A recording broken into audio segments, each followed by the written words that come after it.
বিনা Vax, বিনা রেজার, বিনা ব্যথায় শরীরের যে কোনো জায়গার অবাঞ্ছিত লোম দূর করে নিন একদিনে। অনেক সময় স্কিনে হেয়ার রিমুভাল করার পর কালো দাগ চলে আসে, সেই সমস্যাও কিন্তু হবে না। আমরা অনেকেই অবাঞ্ছিত লোম দূর করার জন্য পার্লারে যাই, থ্রেডিং বা ভ্যাক্সিং করিয়ে নিয়ে আসি। এতে করে অনেকগুলো টাকাও খরচ হয়, সময়ও নষ্ট হয়, তাছাড়াও যন্ত্রণাদায়কও হয়ে থাকে। কোনো রকমের ব্যথা বেদনা ছাড়াই, সময় নষ্ট না করেই বাড়িতে খুব সহজেই আপনারা আপনাদের শরীরের যে কোনো জায়গার অবাঞ্ছিত লোম দূর করে নিতে পারেন।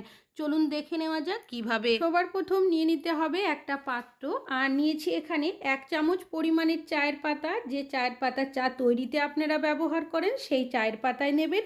আর নিয়েছি এখানে 1 চামচ পরিমাণের চিনি। চায়ের পাতা আর চিনির সম পরিমাণে এখানে ব্যবহার করতে হবে। এখানে নিয়েছি আমি করলা। আপনাদের কাছে উচ্ছে বা করলা যেটা থাকবেন সেটাই কিন্তু এখানে ব্যবহার করতে পারেন। একটা গ্রেটার নিয়েছি, গ্রেটারের সাহায্যে করলার ওপরের যে সবুজ অংশটা রয়েছে সেটাকে এখানে গ্রেট করতে হবে। এখানে কিন্তু বীজের যে অংশগুলো থাকে সেগুলোর কিন্তু ব্যবহার করব না।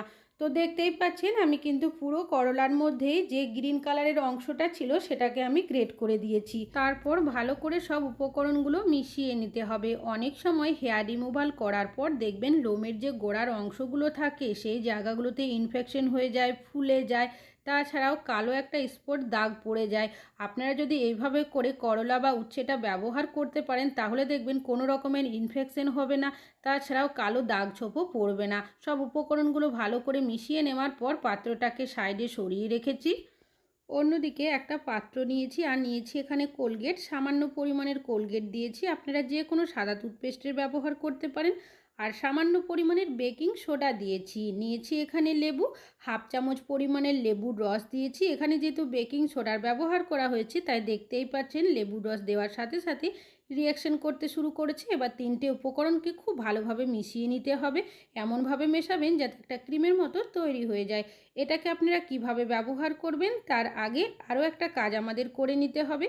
একটা পাত্র নিয়েছি, আগে থেকে আমি যে মিশ্রণটা বানিয়ে রেখেছিলাম সেটা এর মধ্যে দিয়ে দিচ্ছি। আর এর মধ্যে দিয়ে দেব আমি 4 চামচ পরিমাণের জল।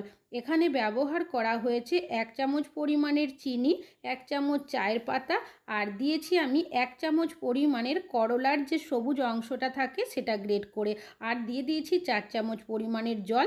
এবার পাত্রটাকে গ্যাসের মধ্যে বসিয়ে দিয়েছি। গ্যাসের ফ্লেমটাকে মিডিয়ামে রেখে এটাকে ফুটিয়ে নিতে হবে। 1 মিনিট ভালোভাবে যখন ফুটে উঠবে দেখবেন মিশ্রণটা অনেকটা ঘন হয়ে যাবে, সব উপকরণগুলো মিশে যাবে।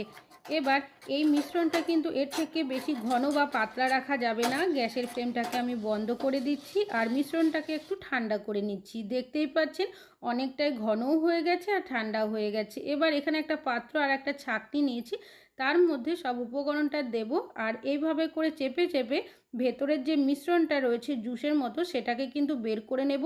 চায়ের পাতার বা ওপরের যে অংশগুলো রয়েছে সেগুলো কিন্তু এখানে ব্যবহার করব না। তো দেখতেই পাচ্ছেন আমি কিন্তু ছেঁকে নিয়েছি মিশ্রণটাকে। এবার এর মধ্যে দিয়ে দেব আমি আটা। এখানে আমি 2 চামচ পরিমাণের আটার ব্যবহার করছি, আপনারা এখানে চাইলে ময়দারও ব্যবহার করতে পারেন। খুব ভালোভাবে এটাকে মিশিয়ে নিতে হবে, এমনভাবে মেশাবেন যাতে করে একটা ক্রিমের মতো তৈরি হয়ে যায়।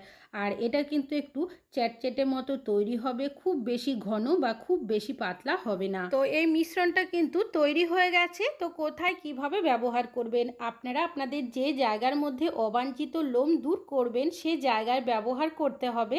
তবে তার আগে যে বেকিং সোডা, কোলগেট আর লেবুর রসের একটা মিশ্রণ বানিয়েছি সেটা কিন্তু ব্যবহার করতে হবে। তো আমি একটু তুলোর সাহায্যে মিশ্রণটাকে এইভাবে লাগিয়ে নিচ্ছি।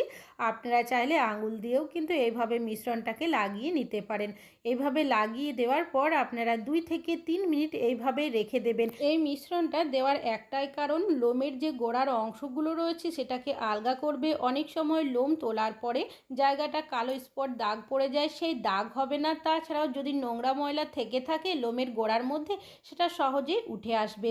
2 মিনিট মতো রাখার পর আগে থেকে যে মিশ্রণটা বানিয়েছিলাম সেটা দিয়েছি, তারপর আঙুলের সাহায্যে এইভাবে আমি চারিদিকে ছড়িয়ে দিচ্ছি। এইভাবে মিশ্রণটা লাগিয়ে আপনারা রেখে দেবেন 5 মিনিটের জন্য।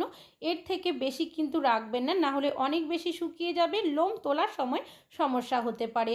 তো আমি 5 মিনিট রেখেছিলাম, তারপর কিছুটা তুলো নিয়েছি। তুলোর সাহায্যে লোমের যে অংশটা রয়েছে তার উল্টো সাইড করে এইভাবে টেনে নিতে হবে। মানে হলো নিচের পোর্শন থেকে ওপরের দিকে আলতো হাতে টেনে নিলেই দেখবেন লোমের যে অংশগুলো রয়েছে সেগুলো সহজেই উঠে পরিষ্কার হয়ে যাবে। এবার আমি কিছুটা পরিষ্কার জল দিয়ে ধুয়ে নিয়েছি। দেখতেই পাচ্ছেন যে জায়গার মধ্যে লোমটা তোলা হয়েছে সেটা কিন্তু অনেকটাই পরিষ্কারও হয়ে গেছে, আর লোমগুলো উঠেও এসেছে।